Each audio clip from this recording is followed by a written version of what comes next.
Welcome, তোমাদের সকলকে স্বাগত জানাচ্ছি। প্রথমত আজকে 13 ডিসেম্বর যাদের ইন্টারভিউ কমপ্লিট হয়েছে তোমাদের সকলকে বেস্ট উইশেস। আর আপকামিং যাদের ইন্টারভিউ রয়েছে নেক্সট ডেগুলোতে তোমাদেরকেও বেস্ট উইশেস জানাবো। ভালো করে ঘরে একটু ভালো করে দেখে যাও আর ইন্টারভিউ ভালো করে দাও, ঠিক আছে? আর ইন্টারভিউ আমি 2-4 দিন ধরে বলছি কন্টিনিউ একই কথা, যে ইন্টারভিউ কিন্তু যত দিন এগোচ্ছে ইন্টারভিউ একটু টাফের দিকে হচ্ছে। টাফ হওয়াটা স্বাভাবিক, প্রথম দিকে ইজি লেভেলের কোশ্চেন হতো, এখন ধীরে ধীরে একটু টাফ লেভেলের হচ্ছে। তোমরা একটু ভালো করে ইন্টারভিউটা দিতে হবে, কেন 16,000 ক্যান্ডিডেটের মধ্যে 2,500 এই তোমার 2500 ক্যান্ডিডেটকে রাখবে, তার মানে একটু কম্পিটিশানটা একটু টাফই হবে। হ্যাঁ, ভালো করে করো। আর তোমরা জানো প্রত্যেক দিন আমরা চেষ্টা করি প্রত্যেক দিনের যে ইন্টারভিউর কোশ্চেনগুলো তোমরা যে ফিডব্যাক আমাকে দিচ্ছ, তোমাদেরকে থ্যাংক ইউ। যারা ফিডব্যাক পাঠাচ্ছ হোয়াটসঅ্যাপে, সেই কোশ্চেনগুলো তোমাদের সঙ্গে শেয়ার করার জন্য, যাদের আপকামিং ইন্টারভিউ রয়েছে তোমাদের হেল্প হবে, ঠিক আছে? কোন দিশাতে ইন্টারভিউ যাচ্ছে, কী ধরনের কোশ্চেন হচ্ছে, তোমরা হেল্প হবে তোমাদের অনেকটা, ঠিক আছে? আর তার সঙ্গে আমি বলবো যারা ফায়ার সার্ভিস বলো, স্পেশাল এক্সিকিউটিভের লিখিত পরীক্ষা দিয়েছো বা স্পেশাল এক্সিকিউটিভের জন্য তোমরা ইন্টারভিউ কোশ্চেনগুলো দেখো, তোমাদেরও একটু 10% হলেও তোমাদের হেল্প হবে, ঠিক আছে? চলো আজকে 13 ডিসেম্বরের কোশ্চেনগুলো তোমাদের সামনে তুলে ধরছি। প্রথম যে কোশ্চেনটা করা হয়েছে একজন ক্যান্ডিডেটকে, সেটা করা হয়েছে যে 5টি সোশ্যাল মিডিয়া প্ল্যাটফর্মের নাম বলো, ঠিক আছে? 5টি সোশ্যাল মিডিয়া প্ল্যাটফর্মের নাম বলো। তাহলে সেগুলো কি তোমাদেরও জিজ্ঞেস করা হতে পারে। তাহলে বলবে তুমি ইউটিউব, ফেসবুক, তারপরে তুমি বলতে পারো হোয়াটসঅ্যাপ, তারপরে বলতে পারো তুমি ইনস্টাগ্রাম অ্যান্ড টুইটার বলতে পারো, ঠিক আছে? টুইটার 5-এর বেশি জিজ্ঞেস করবে না, ঠিক আছে? YouTube, Facebook, WhatsApp, Instagram, Twitter, Telegram আর অনেক কিছু রয়েছে, বলতে পারো, ঠিক আছে?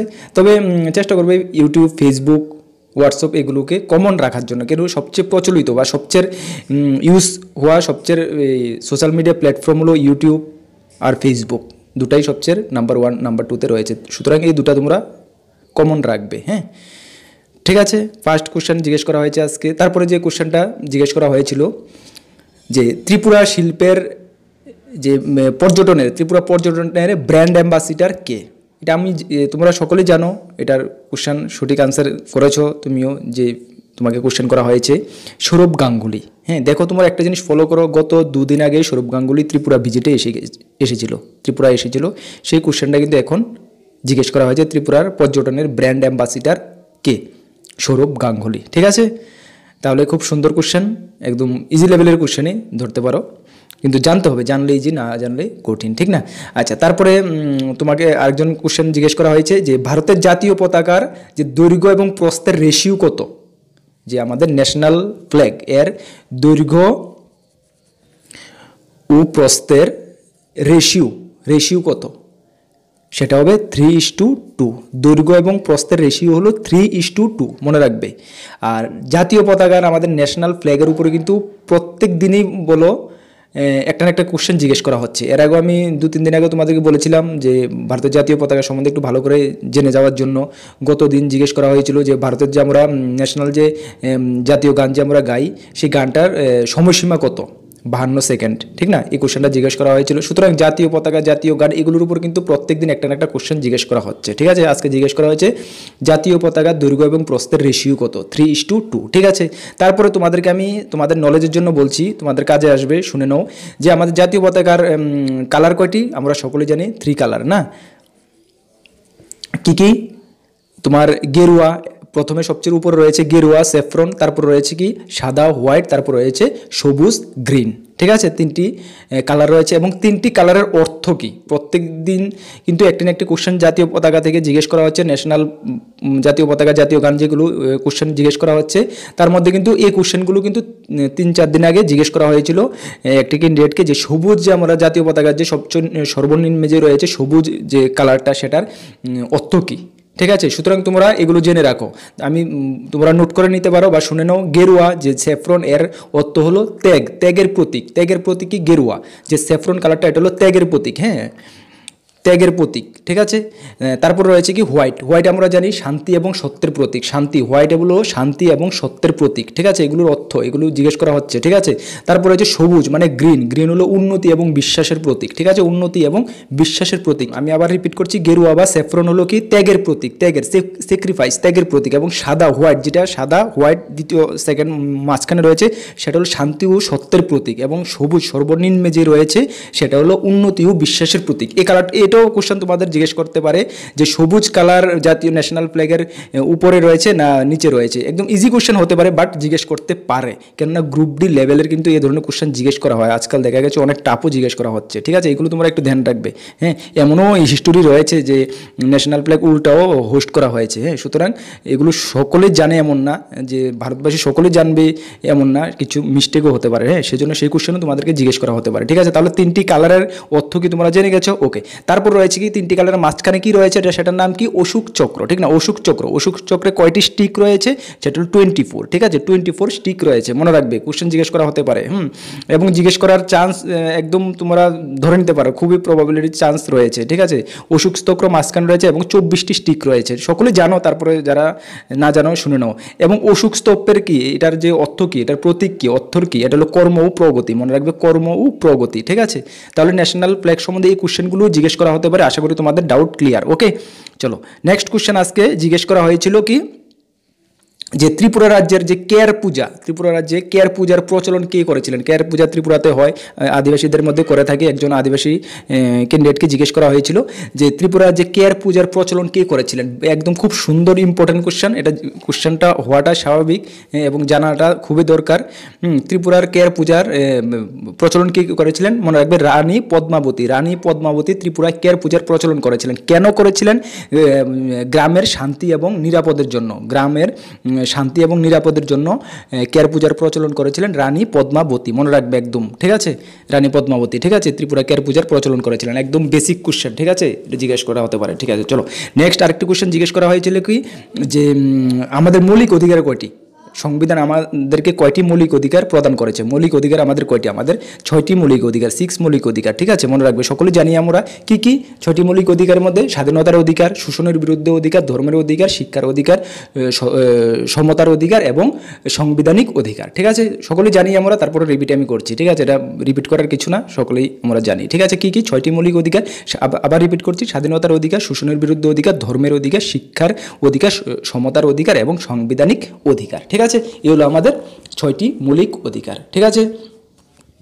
চলো তারপরে নেক্সট কোশ্চেন যেটা জিজ্ঞেস করা হয়েছিল, আচ্ছা তার আগে তোমাদেরকে একটু আমি ইনফরমেশান দিতে চাই, যে তোমরা জানো যে জিআরবিটির জন্য, স্পেশালি জিআরবিটির জন্য ত্রিপুরার জিকে আমরা রেডি করেছি, এবং জানুয়ারি থেকে নভেম্বরের কারেন্ট অ্যাফেয়ার্স আমাদের কাছে রয়েছে। তোমরা যারা নিতে চাও, আমাদের হোয়াটসঅ্যাপ নাম্বার ভিডিও ডেসক্রিপশন রয়েছে, সেখানে হোয়াটসঅ্যাপ করে নিতে পারবে, পিডিএফ আকার ফরম্যাটে নিতে পারবে, পে করে টেলিগ্রামের মাধ্যমে নিতে পারবে। আমাদের হোয়াটসঅ্যাপ নাম্বার নোট করতে পারো, 9612998930, রিপিট 9612998930, ঠিক আছে। একদম তোমাদেরকে বলবো, যারা নিয়েছো তো একদম দেখতে পাচ্ছ, এখান থেকে হিউজ পরিমাণ তোমরা কমন পাচ্ছ, ঠিক আছে, কমন পাবে। কেন পাবে? যে রিসেন্ট সম্প্রতিকালে যা ঘটেছে সেগুলো আমি কারেন্ট অ্যাফেয়ার্সের মধ্যে দিয়েছি, এবং ত্রিপুরার যে বেসিক যে জেনারেল নলেজগুলো তোমাদের দরকার জিআরবিটি গ্রুপটির জন্য, সবগুলো আমি এখানে ইনক্লুড করে দিয়েছি, ঠিক আছে। ওকে, চলো নেক্সট কোশ্চেন কি দেখো, আজকে জিজ্ঞেস করা হয়েছে কি, যে national bird of India, national bird of India. আমি তোমাদেরকে গত দুদিন ধরেই এই কথা বলছি যে ত্রিপুরার ন্যাশনাল যা কিছু রয়েছে, বার্ড বলো, এনিমেল বলো, ফল ফ্রুট যা কিছু রয়েছে, খেলা যা কিছু রয়েছে ত্রিপুরা এবং আমাদের ভারতের, সবগুলো তোমাদের মুখস্থ করে যাওয়ার জন্য একটি না একটি কোশ্চেন জিজ্ঞেস করা হচ্ছে এখান থেকে, ঠিক আছে। আমি গত দিনেও ত্রিপুরার সম্বন্ধে ডিটেলস বলে দিয়েছিলাম, যেটা আমাদের জিকের মধ্যে রয়েছে, আমি দিয়েছি পুরা। আর ত্রিপুরার এগুলো দেখবে, ডিস্ট্রিক্ট এরিয়া কিতনা, কতটুকু border area, village, block, ADC village যা আছে সব কিছু করে ভালো করে দেখবে, আমাদের জিকের মধ্যে সব কিছু রয়েছে, ঠিক আছে। চলো এখন আজকের যে কোশ্চেনটা, ন্যাশনাল বার্ড অফ ইন্ডিয়া, ভারতের জাতীয় পাখি কি? সেটা ভারতের জাতীয় পাখি আমরা সকলে জানি ময়ূর, ঠিক না, এই কোশ্চেনটা জিজ্ঞেস করা হয়েছে, ময়ূর। তারপরে তোমাদের নলেজের জন্য আমি বলে দিয়েছি, এক্সট্রা যে কোশ্চেনগুলো তোমাদের জিজ্ঞেস করা হতে পারে, যে ন্যাশনাল ফুল কোনটি, যদি বলে ভারতের জাতীয় ফুল কোনটি, ফুল হলো পদ্ম, আমরা সকলে জানি পদ্ম, হ্যাঁ। তারপরেও ডাউট অনেকের থাকে, শুনে নাও, পদ্ম ন্যাশনাল, আমাদের ভারতের জাতীয় ফুল কি? পদ্ম। ভারতের জাতীয় পশু কি? এনিমেল কি? বাঘ, ঠিক আছে, বাঘ। এবং ভারতের জাতীয় ফল কি? ফল হলো আম, ঠিক আছে, ম্যাঙ্গো, ঠিক আছে, মনে রাখবে। এবং ভারতের জাতীয় খেলা কি? ভারতের জাতীয় খেলা হলো হকি, হ্যাঁ হকি, ঠিক আছে, আমাদের ভারতের জাতীয় খেলা কি হকি, ঠিক আছে। চলো নেক্সট কোশ্চেন যে জিজ্ঞেস করা হয়েছে ত্রিপুরা, খুব ভেরি কমন কোশ্চেন যেটা জিজ্ঞেস করাই স্বাভাবিক, যে রাবার চাষের দিক দিয়ে আমাদের ত্রিপুরা কততম স্থানে রয়েছে। আর গতদিন একটি কোশ্চেন জিজ্ঞেস করা হয়েছিল 12 ডিসেম্বরের, আমি তোমাদেরকে বলেছিলাম ক্লাসের মাধ্যমে যে রাবার যে আমাদের রসটা যে গাছ থেকে বের করে কষটা, সেটাকে যদি আমরা শীটে পরিণত করতে যাই তাহলে কি অ্যাসিড ব্যবহার করা হয়, এই কোশ্চেনটা গতদিন জিজ্ঞেস করা হয়েছিল, ঠিক আছে, ফরমালিক অ্যাসিড, ওকে, জিজ্ঞেস করা হয়েছিল। আজকে জিজ্ঞেস করা হয়েছে ত্রিপুরা রাবার উৎপাদনের দিক থেকে রাবার ত্রিপুরার মধ্যে ত্রিপুরায় কততম স্থানে রয়েছে ভারতের মধ্যে, সেটা হবে সেকেন্ড পজিশন। ফার্স্ট পজিশনে কেরালা রয়েছে এখনও সেই আপডেটে, এবং সেকেন্ডে রয়েছে ত্রিপুরা, ঠিক আছে, মনে রাখবে। তারপরে রিপিট ওনাকে সেই কোশ্চেনটা জিজ্ঞেস করা হয়েছে, সেকেন্ড পজিশনে উনি সঠিক উত্তর দিয়েছেন। তারপরে জিজ্ঞেস করা হয়েছে কি এটি যে ত্রিপুরা যে রাবার চাষ করা হয়েছে, সেকেন্ড পজিশন ভারতের মধ্যে একটা বিশাল ব্যাপার, ঠিক না, তাহলে হিউজ পরিমাণে ত্রিপুরাতে রাবার রয়েছে, বোঝা যাচ্ছে। আচ্ছা, তাহলে এটি কি জনগণের জন্য এটি ভালো না খারাপ? এই রাবার যে ত্রিপুরার মধ্যে সেকেন্ড পজিশনে রয়েছে, হিউজ পরিমাণে রাবার চাষ হচ্ছে, এটা কি পাবলিক জনগণের, ত্রিপুরার জনগণের জন্য ভালো না খারাপ? দেখো অ্যাকচুয়ালি উত্তরটা ও কী দিয়েছে, জাস্ট এত একটা ক্লিয়ার দেয়নি। যাই হোক, আমি বলি যে উত্তরটা কিন্তু তোমাদের যদি বলো যে স্যার এটার ভালো দিকও রয়েছে এবং খারাপ দিকও রয়েছে। ভালো দিক বলতে কি, ত্রিপুরা ফাইন্যান্সিয়াল যে যারা রাবার চাষ করছে, ত্রিপুরার বিশেষ করে আদিবাসীরাই, বা আদিবাসী তুমি বলতে যাবে না, যে ত্রিপুরা যারা রাবার চাষ করছে তাদের ফলে ত্রিপুরার জনগণের ফাইন্যান্সিয়াল বেনিফিট হচ্ছে এবং ফাইন্যান্সিয়ালি তারা স্ট্রং হচ্ছে, আর্থিক দিক থেকে তারা স্বয়ম্বর হচ্ছে এবং স্ট্রং হচ্ছে, ঠিক আছে, ভালো দিক বলতে পারো। এবং খারাপ দিক যদি তুমি বলো যে স্যার রাবার গাছের পরে যে আমাদের জলবায়ু বায়ু সেটা কিন্তু অনেকটা খারাপ হচ্ছে, কারণ রাবার গাছ থেকে কিন্তু অক্সিজেন, যেটা আমরা অন্যান্য গাছ থেকে আমরা জানি অক্সিজেন ত্যাগ করে, কিন্তু রাবার গাছ কিন্তু কার্বন ডাইঅক্সাইড ত্যাগ করে, তাই সেই জন্য স্যার জলবায়ুর জন্য এটা একটু খারাপ সাইড হতে পারে। হ্যাঁ, তাহলে এই দুটা তোমরা একটু মোটামুটি বলে দেবে, ঠিক আছে, ওকে। চলো নেক্সট কোশ্চেন যেটা জিজ্ঞেস করেছে যে ভারতের সর্বপ্রথম কোন রাজ্যে ভারতের সূর্যোদয় সবচেয়ে প্রথমে দেখা যায় বা হয়, হ্যাঁ এই কোশ্চেনটা জিজ্ঞেস করা হয়েছে। তাহলে সকলে জানো অরুণাচল প্রদেশ, হ্যাঁ অরুণাচল প্রদেশ ভারতের মধ্যে সবচেয়ে প্রথমে সূর্যোদয় হয় বা সূর্য দেখা যায়, ঠিক আছে। তারপরে তার সঙ্গে তোমরা এটা জেনে রাখো যে সবচেয়ে সূর্যাস্ত ভারতের কোন রাজ্যে সবচেয়ে দেরিতে হয়, তাই সেটা হলো গুজরাট, ঠিক আছে, গুজরাট মনে রাখবে।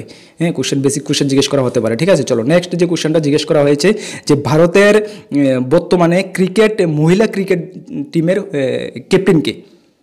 দেখো কোশ্চেনটা কিন্তু একটু মোটামুটি আমরা সকলে জানি যে ভারতের মেল ক্রিকেট টিমের ক্যাপ্টেন সম্বন্ধে আমরা সব কিছু জানি, কিন্তু মহিলা ক্রিকেট টিমের উপর আমরা তো একটা ফোকাস করি না। জিজ্ঞেস করা হয়েছে কি ভারতের বর্তমান মহিলা ক্রিকেট টিমের ক্যাপ্টেনকে, তাহলে সেটা হবে হরমনপ্রীত কৌর, হ্যাঁ হরমনপ্রীত কৌর, ঠিক আছে, হরমনপ্রীত কৌর, ঠিক আছে, মনে রাখবে এই ধরনের কোশ্চেন। তারপর নেক্সট কোশ্চেন জিজ্ঞেস করা হয়েছে যে WWW এর ফুল ফর্ম কি, WWW এর ফুল ফর্ম কি, ঠিক আছে। তাহলে তোমরা বুঝতে পারছো যে এই ধরনের কোশ্চেনই কিন্তু জিজ্ঞেস করা হচ্ছে। তাহলে তোমরা কীভাবে প্রিপারেশন করে যাবে তোমরা আশা করে বুঝছো, একটু ভালো করে মোটামুটি সব কিছু একটু দেখে শুনে ভালো করে প্রিপারেশান করে যাবে, ঠিক আছে। কোথায় থেকে কোশ্চেন করা হচ্ছে কেউ বলতে পারে না, ঠিক আছে। আর চলো আরেকটি ইনফরমেশান দিতে চাই, তোমরা যারা অন্যান্য জবের like police, Tripura police, jail police, SSC GD, high court, cooperative bank, TW tribal welfare থেকে যারা ফর্ম ফিল আপ করেছো, সেটার রাত্রি 8:30 থেকে 9টার মধ্যে আমরা জেনারেল নলেজের ক্লাস শুরু করছি খুব শীঘ্রই সুন, ঠিক আছে, তোমরা অবশ্যই অ্যাটেন্ড করবে, ঠিক আছে। তাহলে সকলকে বেস্ট অফ লাক, ইন্টারভিউ ভালো করে দাও যারা গ্রুপ ডি রয়েছে। আগামীকালকে যাদের ইন্টারভিউ থাকবে অবশ্যই আমার হোয়াটসঅ্যাপ নাম্বার সকলে জানো, হোয়াটসঅ্যাপে ফিডব্যাক একটু কোশ্চেনটি একটু অ্যাটলিস্ট দিয়ে দেবে, তাহলে আমি যে রাত্রে ক্লাস নিয়ে আসবো তোমরাও কনফার্ম হয়ে যেতে পারবে, কোশ্চেনগুলো অন্যদেরও হেল্প হবে, ঠিক আছে। তাহলে আগামীকালকেও আমি চেষ্টা করবো তোমাদের ইন্টারভিউ ক্লাস নিয়ে আসতে। সকলকে বেস্ট অফ লাক, আবারও জয় হিন্দ, বন্দে মাতরম।